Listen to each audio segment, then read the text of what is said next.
Assalamualaikum, selamat pagi anak-anak. Bertemu lagi bersama Ibu Leni. Sebelum kita memulai pembelajaran hari ini, mari kita berdoa menurut agama dan kepercayaan kita masing-masing. Berdoa dimulai. Berdoa selesai. Nah, sebelum kita memasuki pembelajaran hari ini, bagaimana kabar kalian? Ibu harap kabar kalian dalam keadaan sehat semua ya. Nah, pada pembelajaran hari ini kita akan membahas tentang tema 5, wira usaha, subtema 2, usaha di sekitarku, pembelajaran 1. Sebelum kita masuk ke materi, Ibu akan terlebih dulu menyampaikan tujuan pembelajaran yang akan kita capai hari ini. Yang pertama, melalui membaca teks, siswa mampu menganalisis posisi dan peranan Indonesia di bidang ekonomi dalam lingkup ASEAN secara terperinci. Yang kedua, setelah membaca teks, siswa mampu menyajikan laporan tentang posisi dan peranan Indonesia di bidang ekonomi dalam lingkup ASEAN secara terperinci. Yang ketiga, melalui mengamati gambar, bereksplorasi, dan berdiskusi, siswa mampu mengidentifikasi benda magnetis dan non-magnetis secara tepat. Yang keempat, setelah mengamati gambar, bereksplorasi, berdiskusi, siswa mampu menyajikan laporan hasil percobaan tentang benda magnetis dan non-magnetis. Dan yang kelima, melalui membaca teks, siswa berdiskusi dan siswa mampu mengidentifikasi cara petunjuk dan isi teks formulir daftar riwayat hidup secara benar. Dan yang terakhir, setelah membaca dan berdiskusi, siswa mampu membuat teks informasi daftar riwayat hidup sesuai petunjuk pengisian secara lengkap. Nah, hari ini kita akan membahas tentang peran Indonesia dalam lingkup ASEAN. Pengertian dari peran Indonesia di dalam lingkup ASEAN yaitu peran Indonesia dalam kerjasama ASEAN yang artinya kerjasama internasional bertujuan untuk saling memenuhi kebutuhan setiap negara. Dalam kerjasama internasional terdapat kegiatan yang disebut ekspor dan impor. Nah, dari kata ekspor dan impor itu dapat juga disebut sebagai komoditas ekspor dan impor, yaitu adalah benda berwujud yang nyata atau bahan mentah dari hasil bumi suatu negara atau wilayah yang layak diperjualbelikan di pasar internasional dengan mutu yang sesuai standar pasar ekspor dan impor, atau dapat ditukarkan dengan jenis barang lain yang mainnya sama atau yang nilainya sama. Nah, dari peran Indonesia dalam lingkup ASEAN itu termasuk di bidang ekonominya. Tentang apa? Tentang suatu ekspor dan impor, yang artinya mengimpor barang atau mengekspor barang dari mancanegara. Nah, dari kita membahas tentang komoditas ekspor dan impor, ada salah satu contoh suatu negara untuk mendapatkan pendapatan. Contohnya, komoditas dari ekspor. Dari hutan Indonesia dapat apa? Dapat menghasilkan bubur kertas, kayu, atau lapis dan kertas. Nah, itu adalah salah satu barang yang dapat kita ekspor ke luar negeri. Nah, contoh lainnya, Indonesia juga memiliki komoditas ekspor yang lain, seperti tekstil yang dapat dikirim di mana? Di negara Australia dan Singapura. Yang kedua, ada kopi, dapat diekspor di mana? Yaitu di negara Malaysia dan Myanmar. Sedangkan komoditas impor ke Indonesia antara lain, atau komoditas impor yang dikirim luar negeri ke dalam negeri, itu ada beras yang dikirim dari Vietnam dan Thailand. Yang kedua itu ada alat-alat elektronik. Contohnya alat elektronik itu bisa seperti apa saja, seperti kulkas, seperti mobil, sepeda. Nah, itu semua dapat berasal dari mancanegara manapun. Salah satunya yaitu Jepang. Nah, itu tadi yang kita bahas tentang peran Indonesia di dalam lingkup ASEAN. Nah, coba sekarang anak-anak membuka buku temanya halaman 63. Nah, di situ kan terlihat ada apa? Terlihat ada beberapa gambar. Nah, itu adalah salah satu contoh apa? Contoh wirausaha. Nah, dari yang kita bahas tentang peran Indonesia di dalam lingkup ASEAN itu termasuk apa? Termasuk di bidang ekonomi, salah satunya juga contoh wirausaha. Nah, terlihat dari ketiga gambar ini, terlihat ada gambar yang pertama yaitu ada gambar fotokopi. Yang kedua ada gambar apa? Gambar pangkas rambut atau toko pangkas rambut. Dan yang ketiga itu ada apa? Ada toko bengkel. Nah, dari ketiga itu termasuk apa? Ya, termasuk di bidang ekonomi atau termasuk di apa? Di bidang wirausaha. Nah, dari gambar yang kalian amati di buku tema itu terlihat 3 gambar. Yang tadi Ibu bilang itu ada apa? Ada fotokopi, ada toko tempat pangkas rambut, dan ada toko bengkel. Nah, dari ketiga gambar itu memiliki manfaat bagi kita sendiri atau bagi masyarakat. Contoh, tempat fotokopi yaitu untuk apa? Untuk mengeprint selembar surat, contohnya akte, KTP, dan lain-lain. Itu bermanfaat untuk kita dan masyarakat semuanya.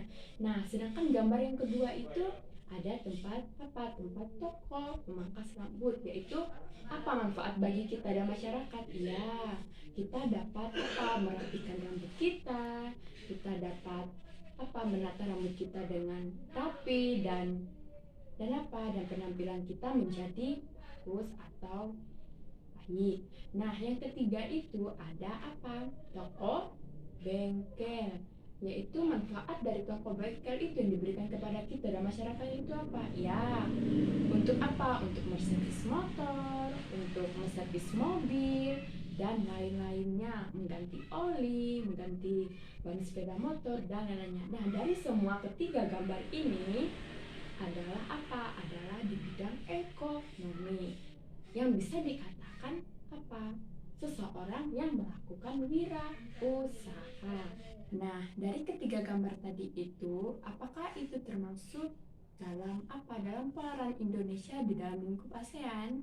Yang tadi kita bahas sebelumnya itu tentang apa? Tentang ekspor dan mengimpor suatu barang atau suatu wujud benda yang nyata. Dari ketiga gambar itu terlihat pastinya di dalam sumber daya kita ke dalam negeri itu, di situ tidak hanya barang-barang yang dapat diimpor luar negeri ke dalam negeri. Contohnya sumber daya yang ada di dalam negeri pada ketiga gambar itu seperti apa? Seperti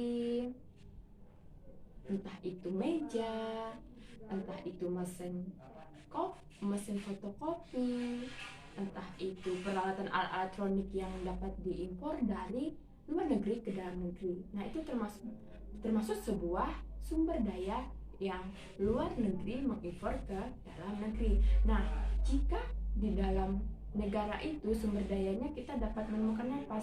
Seperti meja, seperti kursi, yang terlihat pada gambar nomor 2 itu tentang usaha pangkas rambut. Nah, dari semua ketiga gambar itu dapat apa? Dapat memenuhi seorang wirausaha membangun wirausaha itu dari barang dari impor ataupun ekspor. Nah, kan dapat disebut juga kan dari ketiga gambar itu pastinya ada sesuatu barang yang ekspor atau apa? Atau impor. Ini tadi kan dari pengertian yang pertama itu tentang peran Indonesia dalam lingkup ASEAN. Nah, dikatakan ada sesuatu ekspor dan impor.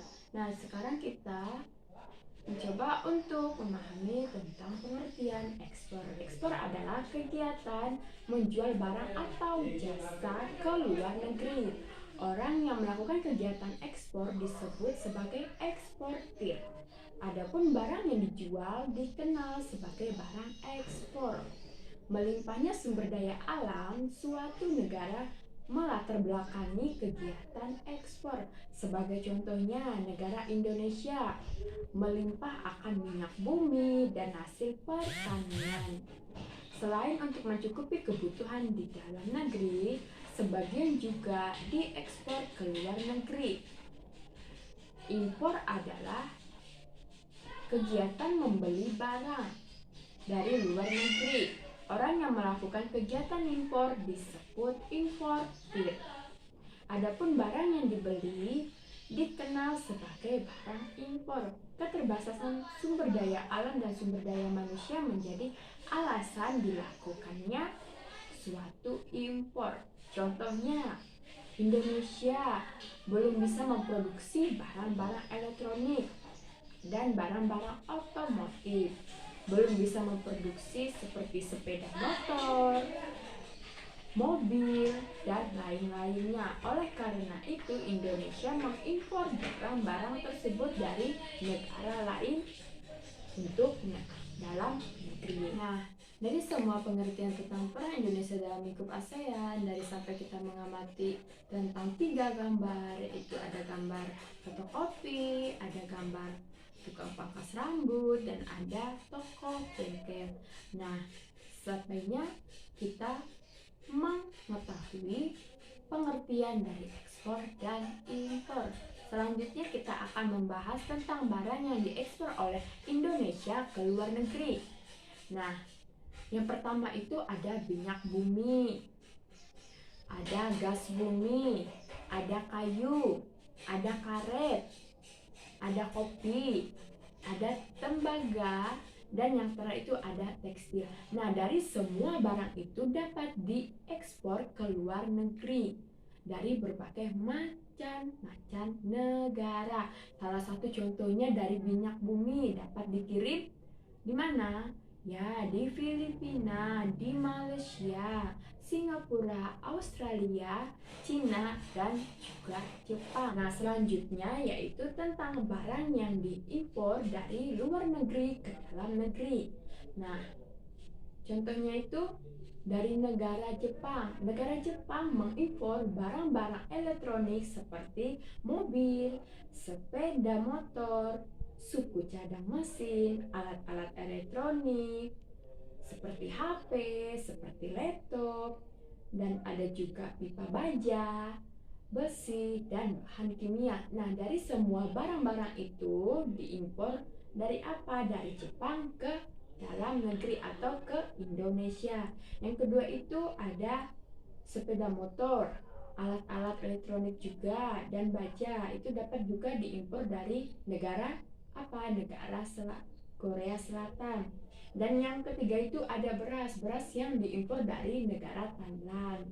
Dan yang keempat itu ada alat-alat elektronik juga, pesawat terbang, dan suku cadang mesin yang dapat diimpor negara Benelux. Dan yang terakhir itu ada apa? Ada mobil, alat elektronik juga, pipa baja, dan obat-obatan yang diimpor dari Jerman ke dalam negeri. Nah, sekarang kita akan membahas tentang benda magnetis dan non-magnetis. Ada yang tahu atau ada yang bisa membedakan mana yang benda magnetis dan mana benda yang non-magnetis? Pastinya kalian pada tahu semua ya. Nah, pengertian dari magnet. Magnet adalah benda yang terbuat dari besi atau baja yang dapat menarik benda-benda dari bahan tertentu. Gaya tarik dihasilkan oleh magnet disebut gaya magnet. Magnet memiliki kekuatan daya tarik yang berbeda-beda pada tiap sisinya. Gaya tarik magnet terkuat terdapat pada kedua kutubnya, yaitu ada kutub apa? Kutub utara dan kutub selatan. Nah, berdasarkan bisa atau tidaknya benda ditarik oleh magnet dibedakan menjadi dua, yaitu apa tadi? Ya, yang pertama itu benda magnetis dan benda non-magnetis. Jika berdasarkan kuat dan lemahnya ditarik oleh benda, maka benda dibedakan menjadi 3 macam. Ada apa saja? Yang pertama itu ada ferromagnetik. Benda yang ditarik dengan secara kuat. Contohnya itu bisa apa? Bisa besi, baja, dan kobalt. Dan yang terakhir ada nikel. Nah, sedangkan yang kedua itu paramagnetik. Benda yang ditarik secara lemah. Contohnya aluminium, seng, platinum. Dan yang ketiga itu ada diamagnetik. Benda yang tidak dapat ditarik. Contohnya ada emas, bismut, hikmah, dan tembaga. Nah, terlihat pada gambar ini ada apa saja? Ada benda-benda yang dapat ditarik dan tidak ditarik oleh magnet.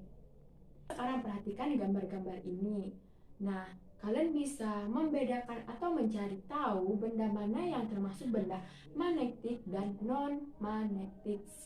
Dari gambar ini terlihat itu benda-benda yang dapat kita bedakan menjadi benda non-magnetis dan magnetis. Nah, contoh salah satunya seng. Apakah dapat ditarik oleh magnet? Ya, pastinya tidak dapat ditarik oleh magnet karena daya tariknya tidak dapat menarik sesuatu benda yang bukan bukan magnetis. Coba sekarang perhatikan lagi gambar berikut ini.